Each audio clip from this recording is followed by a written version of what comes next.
Alright guys, welcome back to the series. I hope you've enjoyed all of the videos so far. This is the fifth and final video in this particular series, and in this video I'm going to be talking about how the importance really of taking any system, not just this one but any system, and becoming a system developer. And I'm going to be sharing with you some of the kind of discretionary tips and tricks and just show you how it can be evolved and adapted to really suit your personality, or depending on your, how many times you like to be right opposed to your reward to risk.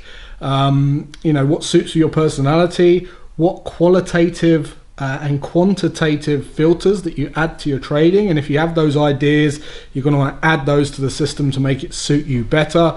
And then I'm going to give you an example of a client of mine who's trading this phenomenally well, put in a lot of work and completely made it her own. And she's going to be going over how she took the system, tested it, started to test it a certain way, then changed it, tweaked it to suit her personality, her style of trading, her lifestyle, and how the results that she's getting on that system as well. And the reason I want to show you that is just so you can kind of reinforce the importance of being a system developer as a trader.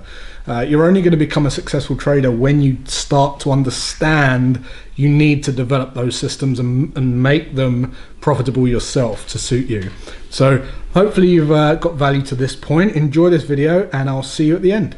Alright guys, well hopefully you've enjoyed learning about my trend continuation strategy. So before we finish up, I wanted to just do one last video on this strategy just to give you some tips and tricks into the higher probability trading opportunities and some things you might want to pay attention to. For one, for your backtesting, to really go and build the system to suit your trading style, and also how you could extend profits depending on where we are at the market. So I just want you to know that everything that I explain in this video is all really to do with discretion. It's going to depend on your personality.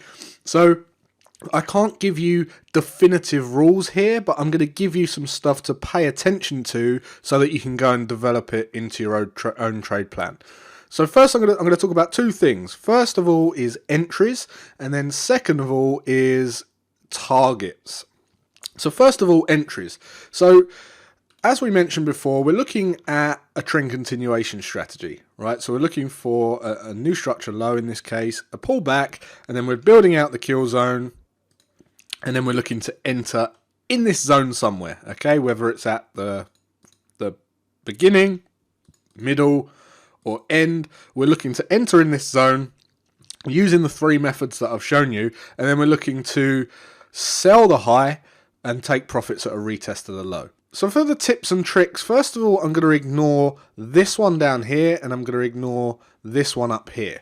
And the reason I'm going to do that is because they're slightly more conservative anyway. You're going to have a retest of structure as an entry, so a double top, and you've learnt about the double top, so you might have filters already that you're paying attention to. Things like RSI being overbought on the initial test, RSI divergence. So you've already learnt all that stuff which you could apply to this strategy as well. But what I'm going to focus on is the reversal candle. So one of the things you might want to pay attention to is the RSI. So once market pushes into this zone, we're looking for that lower low, lower close candle. But one of the things I pay attention to on some of the pairs, but not others, and that's only because I've become a bit more aggressive on certain pairs, based on crunching the numbers, the performance. What you might want to pay attention to is waiting for RSI to go overbought before you look for the lower low, lower close candle. So if you was to put that in a rule-based if-then thought syntax, you'd be saying, if market pushes up into the kill zone, then I wait for RSI to go overbought. If RSI goes overbought, then I look for a lower low, lower close candle.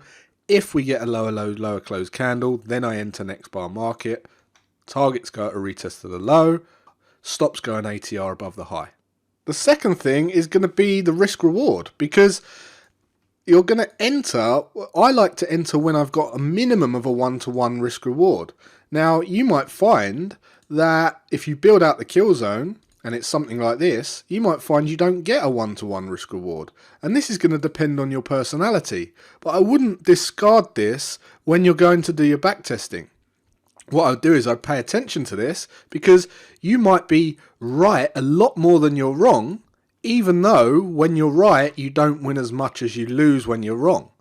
And that's going to depend on your personality and your approach to trading and how happy you are with losing more when you're wrong than you win when you're right. So I like to have both, but some of you might be happy to take an inverse risk reward but win more trades. And that's something you want to pay attention to as well when you're testing. So you might just say, do you know what? As soon as we approach this level, if we get a lower low, lower close candle in the kill zone, I'm not gonna narrow down the kill zone to get a one-to-one. I'm just gonna leave it where it is, and I'm still gonna look for that lower low, lower close candle, and then I'm gonna enter next bar market regardless of whether or not I get a one-to-one. So that's the second thing to pay attention to. Alright, so now we're going to talk about target taking, because there's a way that you can use this entry. If you take multiple targets and you can read the trend, there's a way that you can really extend profits and catch those longer term moves by taking a different approach to target taking. And what I want to share with you is, you can see my screen split into two. We're going to pretend that this is the higher time frame, okay? So when you're doing your IPDE and you're focusing on what direction the trend is, we can use our higher time frame to get a bias on the move for the trend continuation trade anyway. So let's just say that we were bullish, and then we reversed, and then we became bearish, and now we're looking for a bearish trend continuation opportunity. So let's say this is the higher time frame, this is the daily, and on the 4 hour we're looking for this bearish trend continuation opportunity. Now we know that looking left, the next level of support is right down here. Okay, so if this is the next level of support, what we can do is we can actually enter this as a trend continuation trade, whichever way that you're able to get involved, entry technique 1, entry technique 2, or entry technique 3. And instead of taking off your entire position at a retest of the low, you can decide to split your position and take off half at a retest of the low. And then what you're going to do is you're going to roll your stop to break even as soon as that's triggered, so that you're then in a risk-free trade. You haven't earned as much money on the trade as you initially could by taking your entire position off, but you can't lose any money on this trade anymore because you've rolled your stops to break even. Soon as your target's hit, you roll your stops to break even, and then what you're doing is you're waiting for a break and close below the previous low. Soon as you get that break and close below the previous low, what you can do is start to look for the next new structure low before you start trailing your stops and locking in more profit as you go. And you can keep trailing this down until you either hit your limit order down here, which is the rest of your position at a previous major structure support level, or you end up getting stopped out for trailing stops. So every time you put in a new structure low, you're either going to get stopped out eventually, or you're going to hit your limit order down here. And that really is a nice way to catch that bigger move. And you only need 2 or 3 of these a year to make a massive difference in your trading account. Okay, so the next example is on using a lower time frame to trail stops. For instance, on the yen pairs where you've got a bigger ATR, you might be saying, well, hold on, it's all good having a break and close below and rolling your stops to break even, but have I really got to wait, and miss out on all this profit waiting for a new structure low, knowing that I could give so much back to the market? Well, in this instance, what you can do is you may decide to drop down to a lower time frame. So instead of trailing stops on the trading time frame, you drop down to that lower time frame where you've got a bit more noise, but you can essentially trail stops on that lower time frame, which locks in profit with price action. Now, typically you don't end up hitting the entire move by doing this on a lower time frame, because as I said, there's a bit more noise. We see a couple of reversals or consolidation on the lower time frames, and you don't end up hitting the entire move, but at the same time you've got minimal risk. And again, that's going to depend on your personality. So you can really start to see that everything I'm sharing with you here is for you to go and test and build into your system to suit your personality, because everyone is different. Some people are happy waiting, whilst others want to lock in profit and have minimal risk or exposure to the market. So another nice little tip there for trailing stops to that longer term support level. All right, and finally, say for instance on the higher time frame that we're already down in that area of previous structure support. In this situation, what I'm doing is I'm just looking for that final push down. Now, this is the sort of area that you may get that third chance opportunity for a double top at the previous outside return. But regardless of how we get in the trade, no matter where it is, I'm only going to be a one in, one out trade at that point. I want to get in, get out for that final test of the low, and then normally we see either a double bottom on the higher time frame anyway before we start to reverse, or we see some kind of consolidation or a relief or some or potential rotation. So I'm only ever looking for that final test, and the reason I do that is because market does tend to put in double tops and double bottoms at reversal zones. So otherwise the double tops and double bottoms wouldn't be a profitable strategy. So that's something to pay attention to, guys, looking for entries and different ways to take targets. So hopefully that gives you some ideas. You've got some light bulbs going off and you're getting excited about going into the charts and testing this, crunching the numbers and building something that really, really fits with your personality so you can maximize profits out of the market. Hey guys, in this video I'm going to go over how I took a strategy from inside the Tier 1 platform and made it my own. Inside Tier 1 they have multiple different strategies available. Really and truly they're put in very simple basic formats so that you can actually go and take it and develop it yourself. It's up to you really whether you want to just go and test the basic rules or track multiple different things in your backtesting. So for me, I went with a trend continuation strategy. It was actually one of Jason's. And there were 3 different ways I looked into this. I looked at multiple different filters, stop losses, and targets. So after I'd written the basic rules out in if-then syntax, if this happens, then I need to do that, so that I could clearly identify a setup consistently. I then brainstormed which filters, stop losses, and targets I was interested in looking at. And I originally started backtesting on the daily as my higher time frame and the 240 as my trading time frame. The reason for this was that I wanted something that wasn't going to put a strain on my lifestyle to begin with. Whilst I had quite a lot of time during the day to actually enter trade setups, I still would rather start on a higher time frame and gradually move down to the lower time frames rather than doing it the other way around, just because I don't want to be frantically entering setups as a newbie.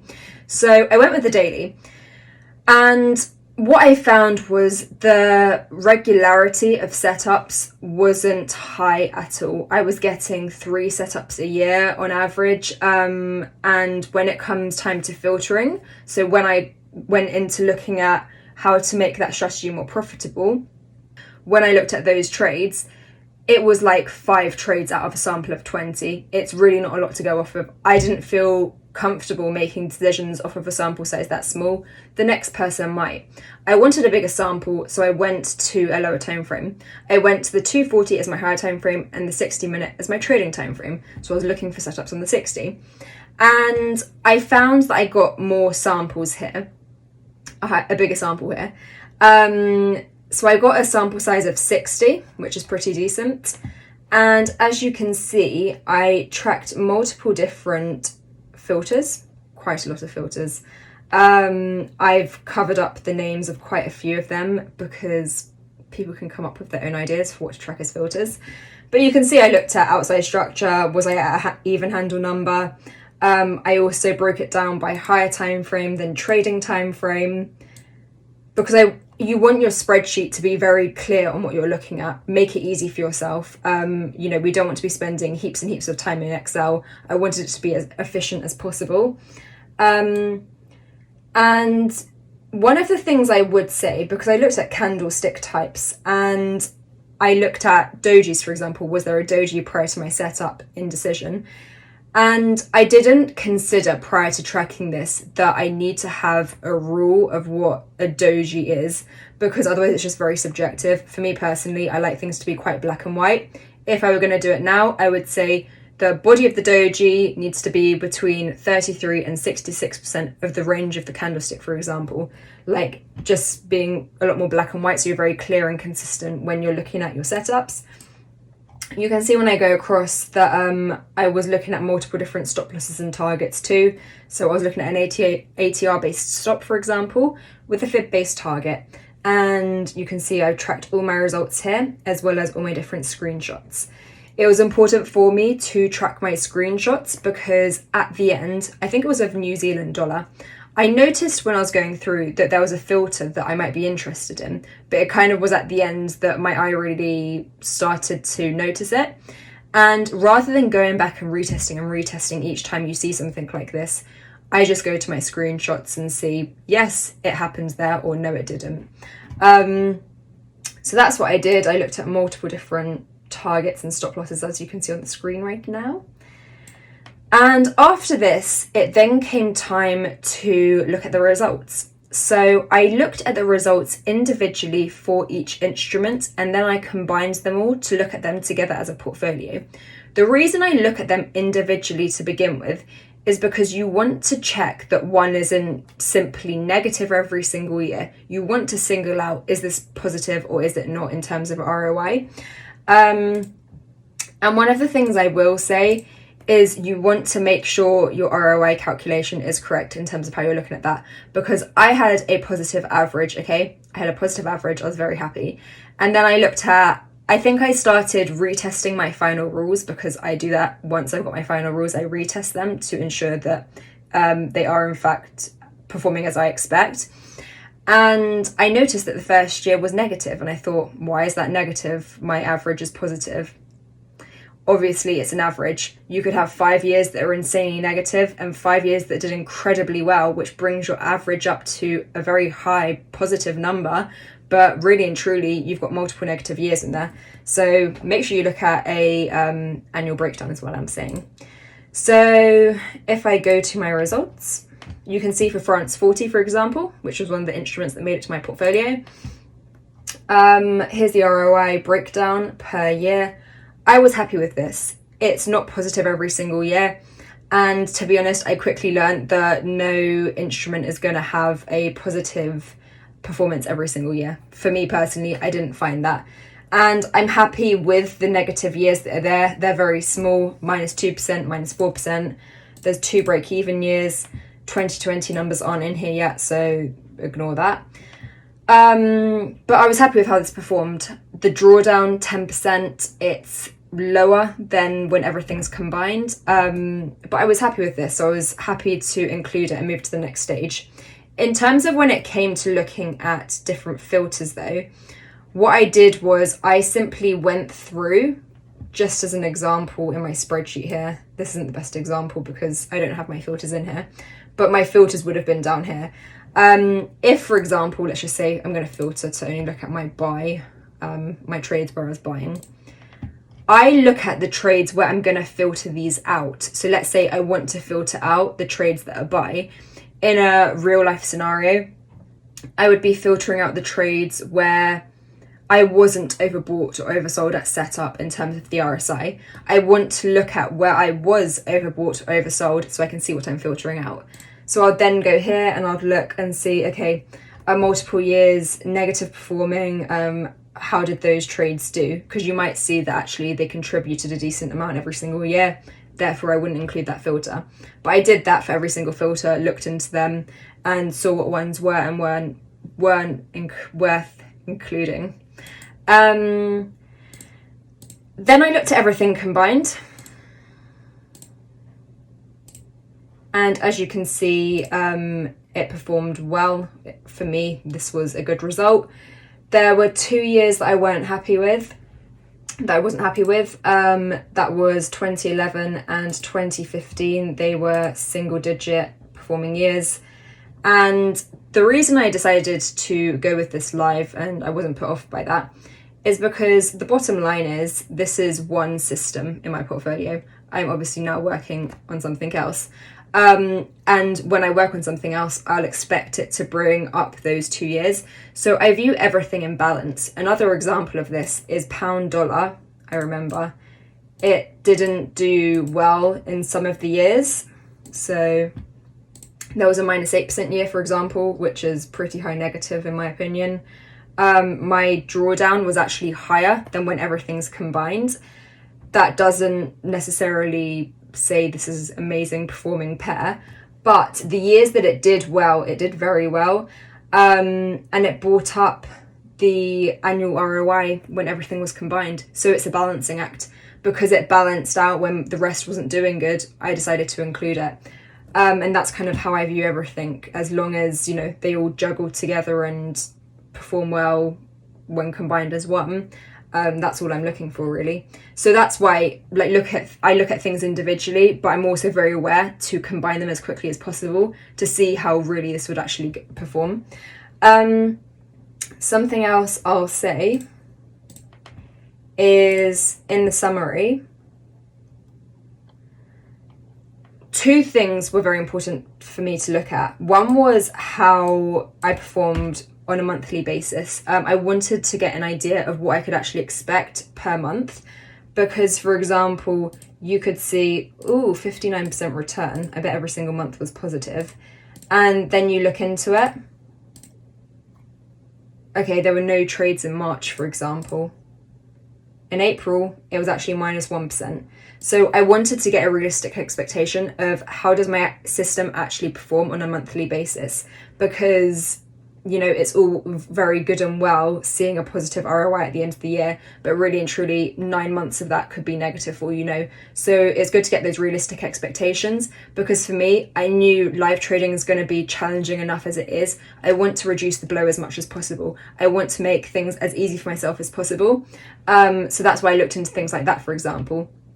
The second thing was looking at the drawdown length. I wanted to see how long is the longest drawdown I've had over the last 11 years, because then when I'm in a 2-month drawdown, I'm not worrying, because I can see that my system has produced this over the last 10 and 11 years. So those 2 things are very important for me to look at. I also looked at adjusting the risk. So, for example, 1% risk, still very nicely performing, but quite a small drawdown, 7%. I was happy with 13%, so that's what I went with. I went with 2% risk. In setting my maximum allowable drawdown, the way I came up with 30%, I just thought it's basically double my natural drawdown. I know if I reach 30, something's probably quite wrong. So I wanted to give my natural drawdown a bit of breathing room in case of mistakes, in case my risk was 2.1% rather than 2%, for example, because that can happen when it comes to position sizing. So yeah, that's basically something else in terms of how I went about that. Now I'm working on looking at the 15-minute chart. So I decided to drop a time frame, because the one thing that I'm not too happy about with the system is the regularity of setups. They're not very frequent. I get 3 on average per month, and they take a decent amount of time to play out. I want something that's slightly quicker. So I dropped a time frame, and to begin with, I looked at France 40, and my results for this are here. And you can see 2015 was -35%, which is very high. And I couldn't reduce it. There just were a lot of stopped out trades that year. I could reduce it slightly, but it was still over 20%. For me, that's not something I'm personally happy with. And you can see the drawdown's huge, 48% drawdown. So it unfortunately, it did well every other year, relatively. But yeah, it wasn't something I included. And that happens sometimes in backtesting. You've come across things where you just end up not including it. But at the same time, I noticed when I was going through this, a lot of the stopped out trades, I saw how I could take advantage of that with a different strategy. So I've clocked it in my head for later. So you might find something that really doesn't work, but you notice something else in doing so, so you can then progress in that way. It really is chicken and egg. You know, you have to test something, see where that takes you. And when I was going through this, you can see I'm still tracking a lot of different filters. This is already done. I tracked a lot of different filters, okay? You would think, okay, but you're slightly further on now, why are you still tracking so much? Right now, in terms of what I'm tracking, it's still a lot, but it's a lot more focused. So I might be looking into the RSI, for example, in 5 different ways, whereas before I might have been looking into it in one way. It's that type of thing, so it's a lot more specific, whereas before it was a lot more general and I was just looking at multiple different things. In terms of my stops and targets, I'm just tracking one because I knew what I wanted to do. I'm not looking into multiple different stop losses and targets. And I've found with a different instrument, JR30, if I can find it, that it's done well, and I'm going to include it, and it performed well by itself. It's this one here. It performed nicely by itself. One negative year, the rest very, very nice, and decent equity curve. And I noticed when it was all combined, which I obviously look at, check that everything works well together, very nice equity curve, and it brought up that 2011 and 2015, so it performed well when my other time frame wasn't doing so well, and that was very important for me to see. I haven't put 2020 in here yet for the rest of my portfolio, so this is just that new one that I'm introducing. But yes, that's basically how I went about developing the strategy for myself. Like I'm saying, it's very chicken and egg. One thing I would say is really, really look into ideas if they intrigue you, because otherwise you're just going to be wondering once you're live trading, oh God, I'm at structure. Should I have looked into looking at structure? And it's the one thing I'm grateful for that I did, even though it took me a very long time. Now that I'm live, I'm not sat there thinking, oh God, I should have looked at that, because I pretty much looked into the majority of my ideas. I can't think of anything that I didn't look into, actually. So yeah, that's how I went about it. I hope this has been helpful. If you've got any questions, obviously DM me, let me know. And yeah. Alright guys, so that concludes the video series. Do me a favour, if you've got value from this video series, please leave comments below on what else you'd like to see on this channel, but also share this around. This particular video series has been extremely popular, but on that note, I want to just reinforce one thing. Searching for strategies and trying to seek out that step-by-step strategy that you think is going to get you to where you want to be is not the elephant in the room. Okay, you can get a strategy anywhere. We're in abundance of strategies, right? Whether it's weight loss, trading, investing, building a business, there's no shortage of strategies. You're going to have to have a kind of a compelling reason to want to make this work. You can see the effort involved, and some of you might be looking at this thinking, well, that looks like too much work. I'm going to go and check the next thing and the next thing and the next thing, and you're going to go on Instagram and you're going to see traders flashing their Rolexes and the cash on the bed and the Lamborghinis, and you're going to go, oh, I'm going to go and do that one. Or someone might be showing their account doing really well, and you'll go, oh, that one looks much more attractive. And I promise you, the elephant in the room is the fact that it's just not that meaningful to you. You don't want to do it, and it will pay you to just get clear about whether or not you want to be a trader or not. If you do, you can come over to my program. You can risk-free trial it, so you can come in and see what it's all about. There's no hard sale here. I've given away this strategy for free, but I just want you to get results. I don't want you to follow all these kind of gurus that have been out there for years, really having it off at the expense of the general public.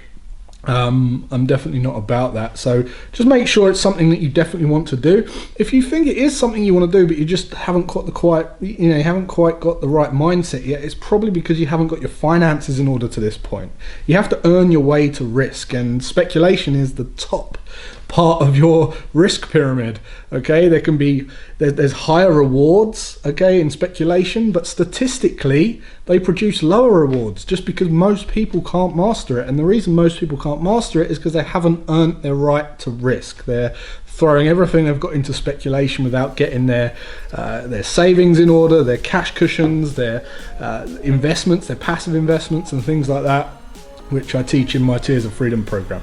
But hopefully this has been an eye-opener for you. I wish you all the best with your trading, and I'll see you on the channel in the next one.